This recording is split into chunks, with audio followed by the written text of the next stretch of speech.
Agapé Talk, un podcast assaisonné d'amour agapé. Est-ce qu'on fait un beatbox? It's up to you. Let's go. Et ok. Ok. Agapé Talk, it's time. Agapé Talk, get ready. Hey, get ready. Bonjour à tous. Salut. J'espère que vous allez bien. Aujourd'hui, je ne suis pas seule. Je suis accompagnée par mon mari. Encore moi, toujours là, forceur. He's back. Donc aujourd'hui, c'est l'épisode numéro 4. Ouais. J'espère que vous êtes prêts. Donc, on va aborder une thématique très importante qui est l'importance de connaître son identité. Alors, avant de commencer dans le vif du sujet, j'aimerais juste poser les bases et surtout un peu le contexte. Comment tu vas? Bonne question, merci. Ouais. Bah écoute, je vais super bien, par la grâce de Dieu, toi? Au top. Au top? Au top, quoi qu'il arrive, au top. Super. Bah écoute, ça va, je suis contente de vous retrouver. Ça faisait quand même un petit moment, mais là, on est de retour et on a préparé du contenu. Donc, préparez-vous, abonnez-vous, likez, partagez, n'hésitez pas. Faites-le vraiment. Donc, le thème d'aujourd'hui, comme je l'ai dit, c'est quoi?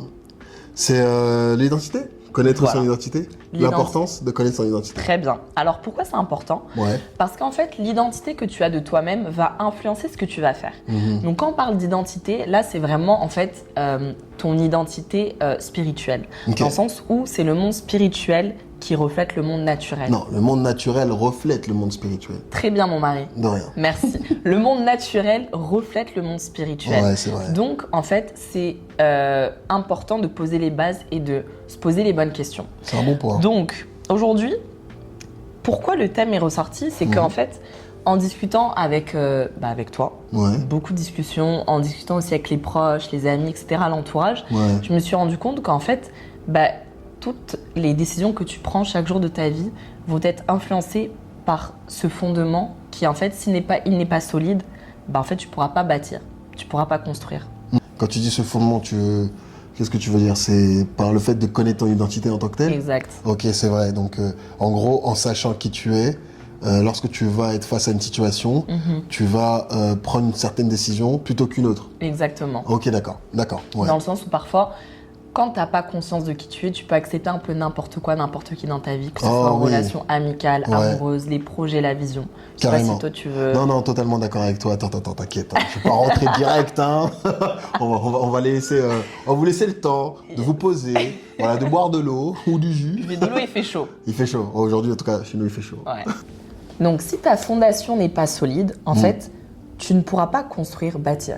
Tu vas bâtir, mais en fait, ça va s'effondrer. Donc, c'est pour ça, aujourd'hui, c'est la raison pour laquelle on va approfondir cette thématique-là. Donc, la première question à se poser, c'est quel portrait as-tu de toi-même? Qu'est-ce que toi, t'en penses? Bon point. Je suis totalement d'accord avec toi. C'est super important de savoir comment est-ce qu'on s'estime. Tu vois, donc, entre guillemets, quelle est la perception que nous avons de nous-mêmes. Parce que si je me vois comme une vieille chaussette, c'est qu'on va me marcher dessus, on va mal me parler, les gens vont se permettre des choses qu'ils ne se permettraient pas de faire avec d'autres personnes qui, elles, savent ce qu'elles valent, ou du moins qui connaissent leur identité. Donc, par rapport à cette question, je pense que c'est un peu comme un audit, un check-up perso. Quel portrait j'ai de moi-même? Et même pour nous-mêmes, et enfin, vous qui écoutez le podcast, mais même nous-mêmes, se poser la question, l'écrire, et comme tu as dit, faire une rétrospection, mais également aussi savoir que ta valeur ne dépend pas de ce que les gens pensent de toi. Parce que, comme tu l'as dit, si pour toi, l'image que tu as de toi-même, c'est que tu n'es pas capable, tu es une vieille chaussette, ou parce que, je sais pas, tu as échoué, je sais pas, dans la vie, on va dire, les études, tu n'as pas étudié, ou tu travailles pas, et que tu te dis, comme j'ai échoué, je suis un échec, et les gens vont dire ça de toi, tu acceptes ça, ça va totalement fausser l'image que tu as de toi. Carrément. Et aussi, également, il y a la dimension forteresse où là, c'est tous les raisonnements, en fait, les faux raisonnements que tu acceptes qui sont contraires à la pensée de l'esprit. Et les hauteurs qui sont du coup, par exemple, on te dit, aime-toi, on dit que tu es une merveilleuse créature de Dieu et tu dis non, je suis pas belle. Tu vois, non, accepte en fait ce que Dieu dit de toi. Et je pense que tous ces éléments-là, ensemble, en fait, ça va te permettre de déterminer où est-ce que tu te situes aujourd'hui. Donc, quand tu parles des éléments, tu parles vraiment de ce qu'on pense de soi, le fait qu'on ne dépende pas des gens, et du moins de ce qu'eux ils pensent de nous, et les forteresses qu'on pourrait avoir. Exact. Ok, c'est vraiment super important parce que la manière dont nous nous considérons ou bien nous nous voyons va déterminer un peu l'environnement dans lequel on veut évoluer ou on veut prospérer. Alors, quand on parle d'identité, on ne peut pas parler d'identité sans parler de nouvelle naissance. C'est vrai, c'est vrai. Pour être plus précise, je vais juste citer un verset et après on pourra expliquer. Vas-y. 2 Corinthiens 5 au verset 17. Si quelqu'un est en Christ, il est une nouvelle créature. Ouais. Les choses anciennes sont passées. Voici, toutes choses sont devenues nouvelles. Ouais. Qu'est-ce que toi tu comprends? On a été sauvés par la grâce. Et c'est une chose qui, encore aujourd'hui, parce que ça fait quoi? Ça fait plus de 5 ans maintenant que j'ai donné ma vie au Seigneur. Encore aujourd'hui, pour moi, c'est une dinguerie dans le sens où, peu importe mes péchés passés, présents et futurs, Jésus-Christ a payé le prix pour moi. Yes. Et donc, en fait, si, imaginons avant, j'étais un voleur, un menteur, un meurtrier, en fait, Dieu ne regarde plus à ça. Il regarde à ce qu'a accompli son Fils Jésus-Christ, afin que je sois justifié devant Dieu, le Père. C'est relativement complexe, mais en même temps, c'est simple. Yes. En gros, écoute, avant de rencontrer le Seigneur, tu étais de type A, tu as rencontré le Seigneur, tu es de type B, tu es une autre personne. Ok, c'est toujours Clara, par exemple, ou Béatrice, mais spirituellement, tu n'es plus la même personne. Tu n'es plus esclave de, je dirais n'importe quoi, de l'alcool, de la colère, de la tristesse. Ça, c'était la personne que tu étais avant de rencontrer Jésus-Christ. Dès l'instant où il a payé le prix, ou du moins, dès l'instant où tu reconnais qu'il a vraiment payé le prix, et donc qu'il devient ton Seigneur et ton Sauveur, comme tu l'as déjà dit, comme on l'avait déjà dit auparavant, bah ça y est, t'es free, t'es libre. Et en fait, c'est important parce que connaître ton identité en Christ va te permettre de résister au diable, va te permettre d'affronter n'importe quel type de situation, et tu vas slay. Tu vois ou pas? Mais tellement, parce qu'en fait, c'est ça, comme tu l'as dit, on a été sauvés, justifiés uniquement par grâce. C'est pas nos propres efforts, notre force ou quoi, c'est vraiment la grâce de Dieu. Et c'est vraiment cette dimension grâce qu'il faut comprendre. Parce que aussi, comme tu l'as dit, l'autre nous, le moi, la chair, donc c'est sûr, Clarin, Béa, toi, Lucie, je sais pas, Julie, peu importe, mais ton corps est le même, mais c'est maintenant celui qui est venu habiter en toi. Exact. C'est un nouvel esprit en fait. Oui. Et donc oui, peut-être tu es né, je sais pas, en août, en novembre, c'est à la date de ta manifestation sur la terre. Naturel. Mais maintenant, la date de ta nouvelle naissance, c'est à partir du moment où tu as accepté le Seigneur Jésus comme Seigneur et Sauveur et que là, l'Esprit de Dieu vient habiter en toi. Spirituel. Il vient te capaciter. Et ça, c'est spirituel.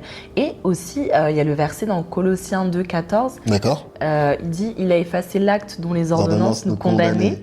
Il les a livrés publiquement en spectacle en les clouant à la croix. Amen. C'est ça. Hein. Il a effacé l'acte dont les ordonnances nous condamnaient et qui subsistait. J'ai voulu faire le mec qui connaît, mais. Mais c'est pas mal, ouais. C'était presque. Ouais.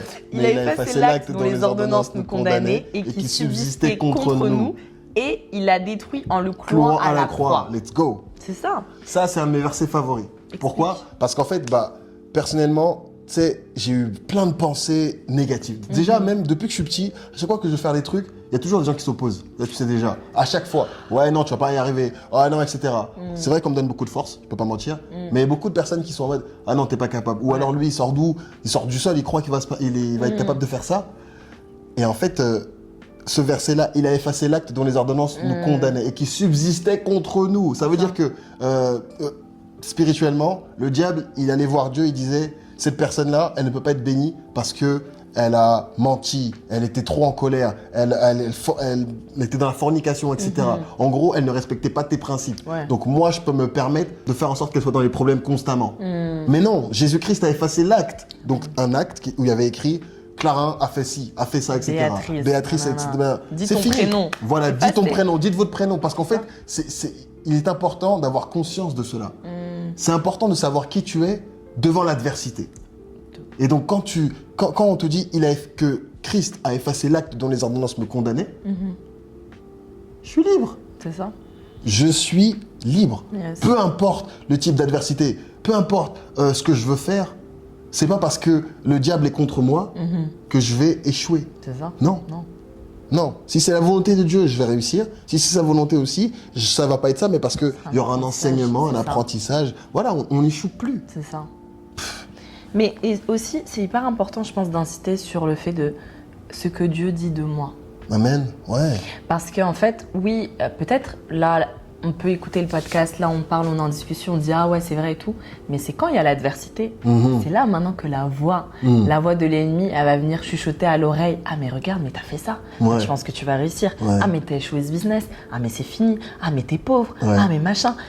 Tellement de voix. Il y a la voix de l'ennemi, il y a la voix de la chair aussi, il y a aussi ton âme, tout ce que tu as emmagasiné, toutes les habitudes, les mauvaises habitudes que tu as pu avoir dans le passé. Et il y a aussi la voix du monde. Donc tout le système dans lequel on vit, là actuellement, on est vraiment dans une ère où vraiment avec les réseaux sociaux, c'est vraiment tout le monde s'affiche, on voit la vie de tout le monde. Et c'est très facile de se comparer et de se dire ah mais elle fait mieux que moi, oh lui il fait mieux. Mais non, en fait déjà c'est chacun son couloir, chacun sa grâce. Quand tu n'as pas conscience de ça, ça fait que toi, tu peux envier, pas toi, mais quelqu'un peut se dire ah, comme elle a ça, moi aussi je veux ça, et elle veut envier, alors qu'en fait, c'est pas le même couloir. Elle connaît pas ta vie, elle sait pas ce par quoi tu es passé, elle connaît pas tes galères, la personne voit juste que ça brille. C'est ça. Mais qui montre quand ça brille pas? Ça. Mais c'est vrai, c'est trop facile d'être là, sur les réseaux, ah tout va bien, je suis riche, je suis frais, je suis blabla. Mais quand ça va pas, il y a qui? Et c'est pour ça que connaître ton identité. Tiens, je vais prendre un exemple que j'aime beaucoup. L'exemple du billet de $10 par exemple. Un billet de $10, tu le prends, right? Tu peux le froisser, tu peux l'écraser, tu peux le jeter. Il vaut toujours $10. Yes. Un billet de $500, je sais même pas si ça existe. Je sais pas. 500 €. 500 € par exemple. Tu peux faire la même chose. Et en fait, ça ne va changer en rien sa valeur. Yes. Et c'est pareil avec notre identité en Christ. Je peux traverser des périodes difficiles de ma vie. Je sais pas d'emploi, je suis malade, etc., etc. Déception, dépression, etc. Ça ne change en rien que devant Dieu, je suis justifié et purifié, je suis une merveilleuse créature. Yes. Et donc, c'est qu'une question de temps avant que je puisse maintenant manifester ce que Dieu a dit de moi. Et c'est là la différence, c'est dans l'adversité. Parce que quand tout va bien, énervé, t'es adulé, tout le monde te kiffe, tout le monde est fier, tout le monde t'acclame. Mais est-ce que Dieu acclame? Est-ce que Dieu t'acclame? Ah, ça c'est autre chose. Hein. mais et quand ça va pas, si tu te reposais sur ce que les gens pensaient de toi, alors là, à ce moment-là, tu vas te dire, purée, je performe plus, ou alors j'ai plus de likes. Oh là là.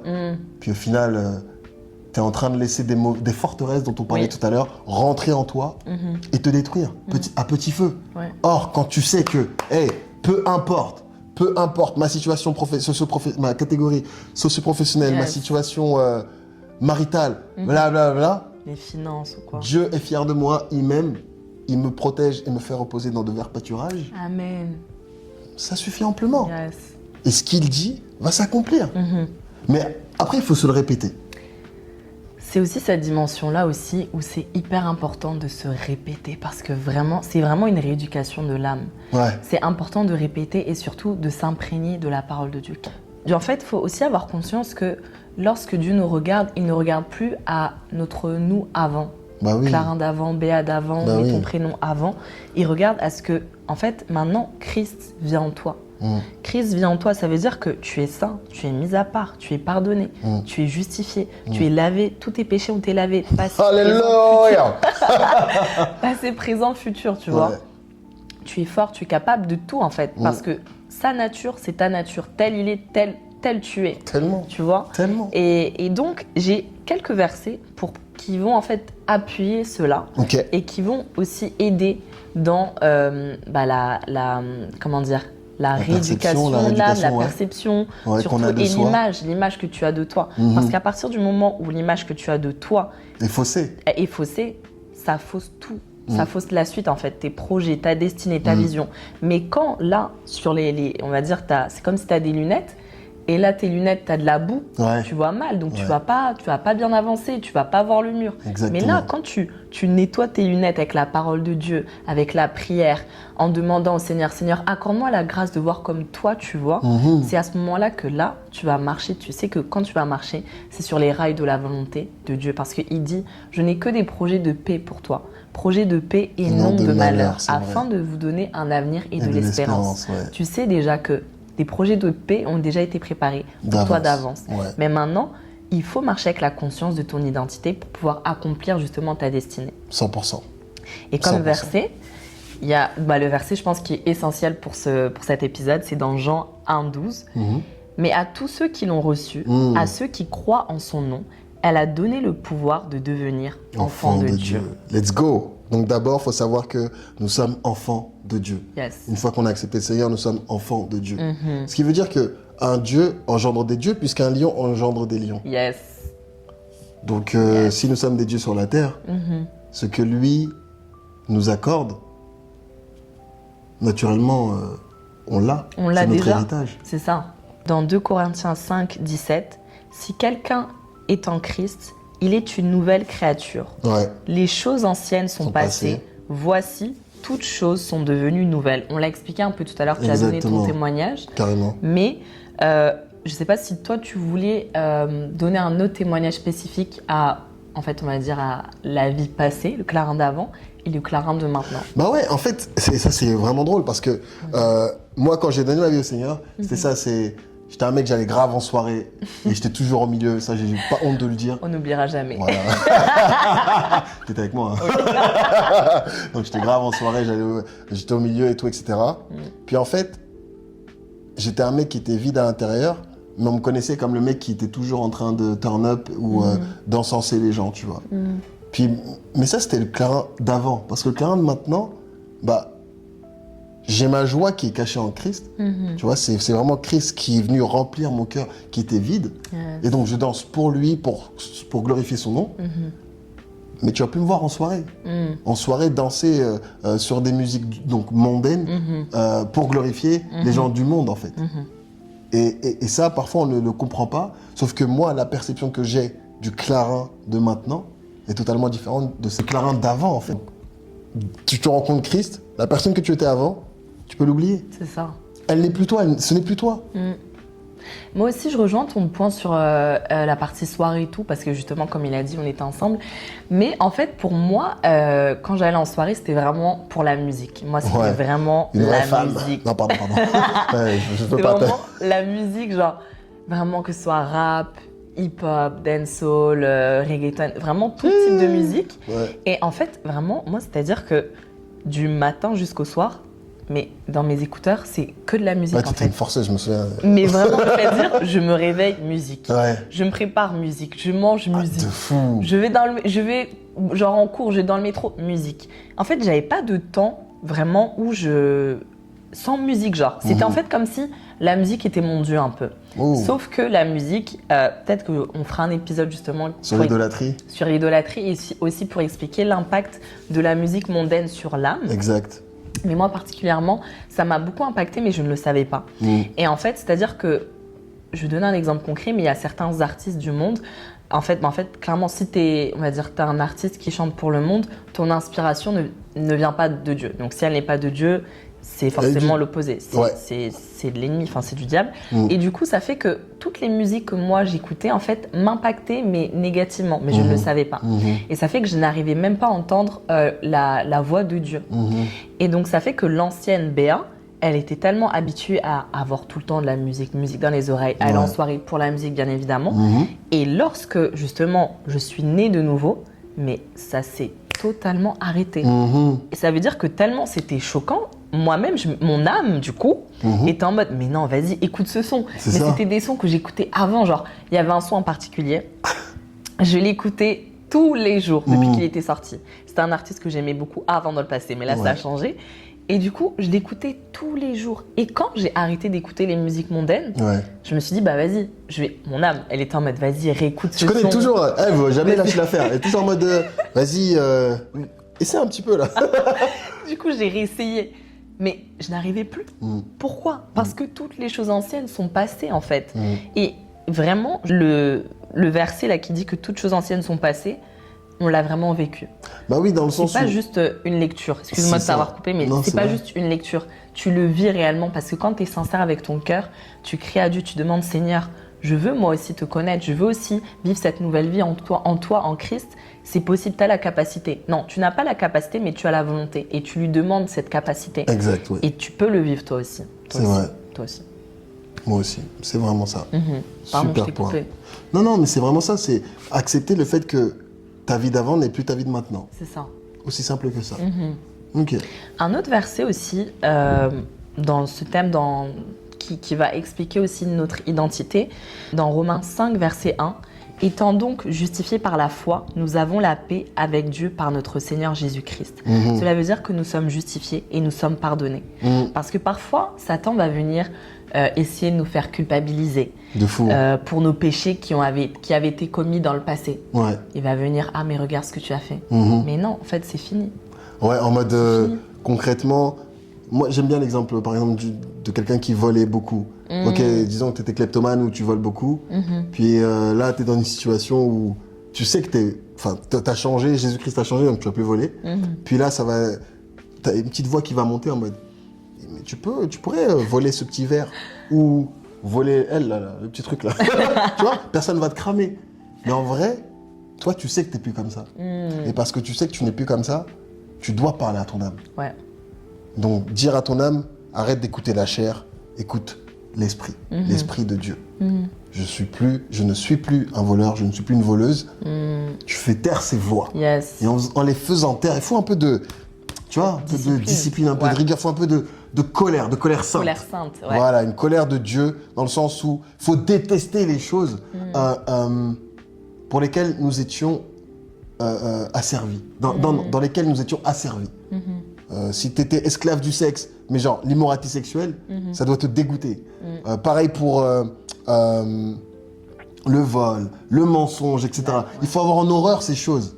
Et ça, c'est Dieu qui nous rend capables. Yes. Puis quand l'âme est en mode, mais avant tu faisais ça. Non, il n'y a plus de avant, frérot. C'est fini là. J'ai changé. Voilà. C'est vrai, non? C'est grave vrai. Aussi, 1 Corinthiens 6, 19. Ouais. Ne savez-vous pas que que votre corps est le temple du Saint-Esprit qui est en vous? J'avoue ça, quand j'ai la flemme de faire du sport, je me rappelle beaucoup. Parce que t'es en mode, frérot, c'est pas ton corps en vrai, prends soin de ton corps, parce que c'est le temple du Saint-Esprit. Mais c'est également ça aussi c'est ce qu'on appelle beaucoup l'impudicité. Genre. On a, si vous voulez aussi, dans l'épisode 2, si vous l'avez pas encore suivi, on aborde ce thème-là. Relation, abstinence, mariage. Mais continue, pardon. Non, mais c'est vraiment ça, c'est le fait que ton corps, ton propre corps ne t'appartient pas, il appartient à Dieu. Et comme c'est le temple du Saint-Esprit, tu dois prendre soin de ce temple, l'entretenir, l'entretenir en fait. C'est ça. C'est ça majoritairement. Prendre soin de soi, respecter son corps et savoir que le Saint-Esprit habite en nous. C'est marcher avec cette conscience-là chaque jour, c'est-à-dire même par les pensées aussi, parce que tout commence par les pensées. Parce que tu vois, parce que tu entends les 5 sens également, tu vois. En fait, ça fait partie de ton identité en Christ. Tu sais que tu ne dois pas entendre certaines choses, voir certaines choses, dire certaines choses, toucher certaines choses, etc. Parce que tu es ce qu'on appelle un sacerdoce royal. Waouh! Non, là ça coule là. Shout out to all my queens and kings. For real. Tellement on est bilingue maintenant. Mais c'est vrai. Oui, et aussi un verset que j'aime énormément, et je sais que toi aussi, c'est « Vous êtes le sel de la terre et vous êtes aussi la lumière du monde ». Bon, là on va parler, on va parler concrètement. Là. En tant que chrétien, nous sommes le sel de la terre. Ce qui veut dire que partout où nous allons, peu importe le domaine, peu importe la sphère d'influence, nous sommes obligés d'avoir un impact positif autour de nous, dans notre environnement. T'es dans le cinéma, sois un acteur qui a les valeurs du royaume. T'es dans la technologie, dans la santé par exemple. Propose des solutions pour des gens qui sont malades. Propose en fait soit une compagnie, soit des services qui vont permettre aux gens de résoudre leurs problèmes. En tant que chrétien, en tant que sel de la terre, nous avons ce mandat d'être utile pour la terre. C'est surtout aussi la dimension sel. Le sel, ça amène la saveur. La saveur. Et aussi le sel, c'est pour empêcher la putréfaction. Donc en fait, le sel est tellement nécessaire chaque jour. C'est-à-dire que sache que toi, tu es nécessaire, tu es une solution pour quelqu'un. Peut-être, peu importe les sphères d'influence, que ce soit la politique, les affaires, l'art, le sport, tu es une solution. Et aussi peut-être toi, tu as des projets dans ton cœur, mais tu hésites à te lancer parce que tu dis « Ah non, je suis timide » ou « Non, je suis pas assez forte »,« Oh, je suis trop comme ça, pas assez comme ça ». Tout ça, c'est des voix mensongères. Exactement. Et c'est pour ça que la conscience de l'identité, ta base, elle doit être vraiment claire parce que ça va te permettre de gagner du temps. Moi, j'ai un témoignage par rapport à ça. C'est vraiment, je pense, la conscience de l'identité. C'était vraiment un combat pendant plusieurs années, même après du coup ma nouvelle naissance en Christ. Pourquoi ? Parce que en fait, Agape Talk, c'est vraiment un témoignage. Parce que de base, moi, je ne voulais même pas lancer ce podcast. Et quand après j'ai accepté, parce que c'est vraiment le projet que Dieu a mis dans mon cœur, lorsque j'ai accepté, je me suis dit, ok, je vais sortir le podcast, mais je vais pas mettre ma tête. Je vais juste enregistrer avec un micro, genre limite avec mon iPhone. Je vais le publier sur Spotify, sur Apple Balado. Et je dis à personne que j'ai un podcast. Je me souviens. Limite, je follow même pas la page, quoi. Vraiment, je vais être incognito, genre. Je me disais, et j'avais plein de fois qui me disaient, mais ça va pas, on va voir ta tête. Non, mais attends, tout le monde va voir que, tu sais, parce que. Tu te prends pour qui ? Ouais, tu te prends pour qui, en gros, genre. T'es même pas légitime pour parler. T'es là, tu veux pull up sur Internet. C'est ça. Genre, et moi, je voyais tellement maintenant de podcasts. Et c'est très bien, vraiment, chacun a son appel, sa grâce. Mais moi, je me disais, en vrai, il y a déjà des gens qui font ça. Donc, pourquoi moi, je vais être une valeur ajoutée ? Exactement. Mais en fait, Dieu m'a dit, let's go, tu es capable. En fait, ce qu'il a mis en moi, c'est pas de moi, Béatrice, c'est de Dieu. Donc, forcément, ça va réussir. Mais maintenant, ça a été un combat dans les pensées et surtout dans la conscience de mon identité parce que je n'avais pas confiance en moi. Mais or qu'à partir du moment où j'ai confiance en mon Dieu, j'ai confiance en moi. Parce que tel il est, tel je suis. Exact. Donc vraiment, ça a été un combat. Je me disais non, je ne vais pas mettre ma tête, non, je ne vais pas lancer, etc. Mais aujourd'hui, si vous l'écoutez et vous nous voyez, c'est que c'est le doigt de Dieu. C'est le doigt de Dieu.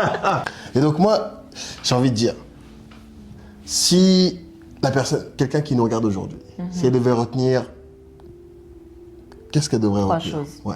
Trois choses. J'ai anticipé là. 3 choses à retenir pour toi qui nous écoutes aujourd'hui. Mais pour nous aussi également. Pour nous tous. Honnêtement, la première chose. Genre en mode pratico-pratique. Pratico-pratique. La première, c'est demander à Dieu par la prière de nous aider à voir comme lui, il voit. Amen. Ok. Tel que lui, il nous voit. Je m'explique.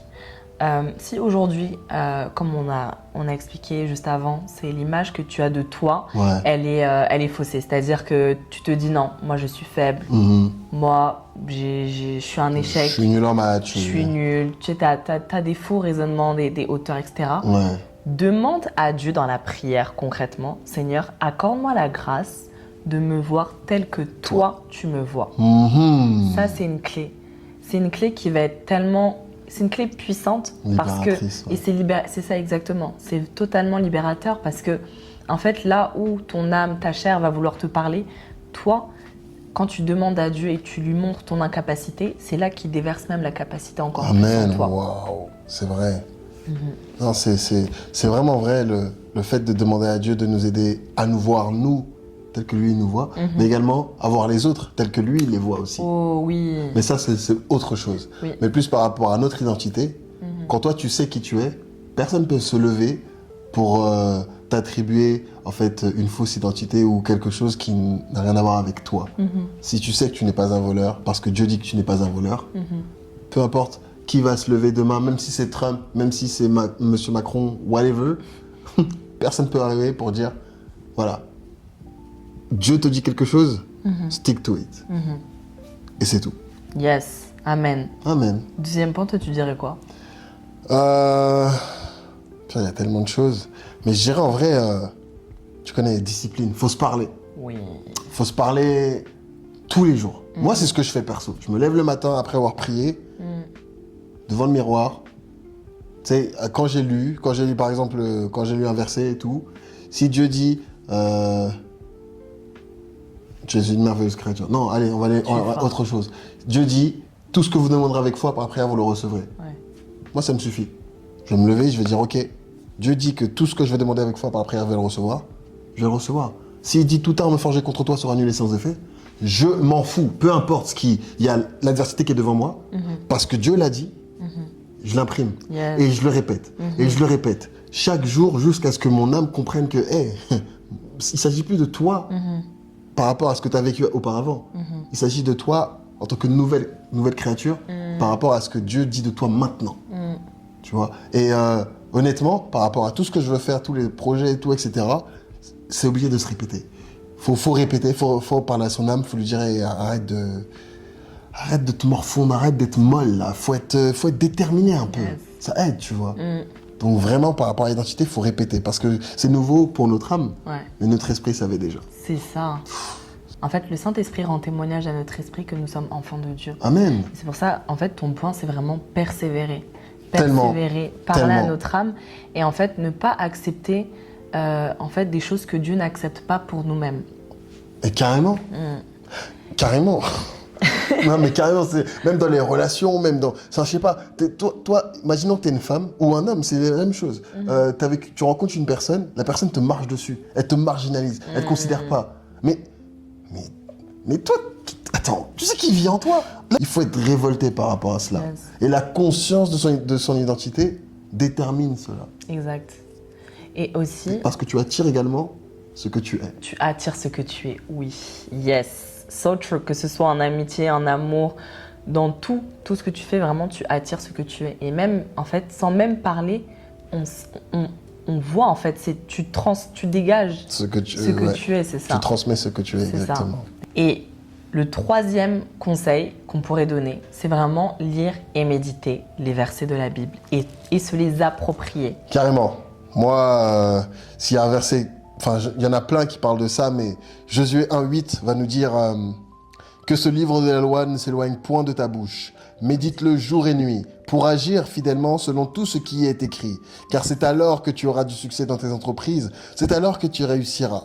J'aime tellement ce verset parce qu'effectivement, Jésus nous demande de veiller en fait, de ne point s'endormir, mais de veiller parce qu'en fait, chaque jour, l'ennemi rôde. Yes. Et si tu médites jour et nuit, ce que Dieu te dit au travers de ta Bible, par exemple, en fait, tu es en train de parler à ton âme. Et si tu t'appropries et tu l'appliques à ta propre vie, forcément, tu vas voir que ton environnement va se transformer. Et je le dis parce que je l'ai vécu.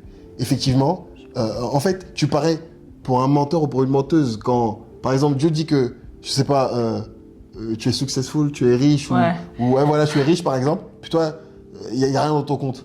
Bah non, Dieu l'a dit. Parce qu'il l'a dit, je vais devenir riche. Mais attention, c'est pas tu dis je suis riche. Et ça y est. Non, c'est le moment d'aller à New York. C'est le moment. C'est le moment. Non, exactement, non, c'est pas ça. Il faut être sage. Il faut comprendre comment fonctionne. Faut comprendre comment fonctionnent les principes de l'argent. Faut être sage, etc. Mais si Dieu dit que je suis riche, ça veut dire qu'il va me doter de cette capacité à être une solution au travers de mes entreprises, etc. Et de servir beaucoup de personnes et de recevoir un gain par rapport à ce service que je fournis. Donc, quoi qu'il arrive, quand il y a une parole qui est écrite là-dedans, il faut y croire fermement et après la mettre en application. Et par la grâce de Dieu, on va la voir s'accomplir. Amen. Amen. Amen. Hallelujah. Amen. Oh, ok. Est-ce que ceci conclut notre épisode? J'aimerais juste finir avec une prière pour Amen. cet épisode. Juste vraiment une minute de prière pour toi, nous qui nous écoutons. Donc vraiment, Seigneur, merci pour la personne qui écoute cet épisode. Merci pour la vie de ta fille, la vie de ton fils. Père, nous prions en cette saison, si elle se pose des questions, si il se pose des questions, Père, révèle-toi à lui. Accorde-lui la grâce de se voir comme toi, tu le vois. Accorde-lui la grâce en cette saison de manifester les fruits qui sommeillent en lui et surtout d'accomplir la volonté pour laquelle tu l'as suscité sur cette terre. Merci pour les grâces, les dons et l'abondance dans sa vie. Et merci pour cette saison de joie et de célébration. Père, que l'identité en Christ que tu as imprimé dans son cœur puisse être gravée sur les tables de son cœur chaque jour de sa vie et qu'il puisse avancer avec la conscience de son identité, que tel tu es, tel il est, dans le nom de notre Seigneur Jésus. Amen. Amen. Amen. Waouh, Merci waouh, beaucoup. waouh. On se dit à bientôt. Yes, à bientôt. Ciao, ciao. Love. Love.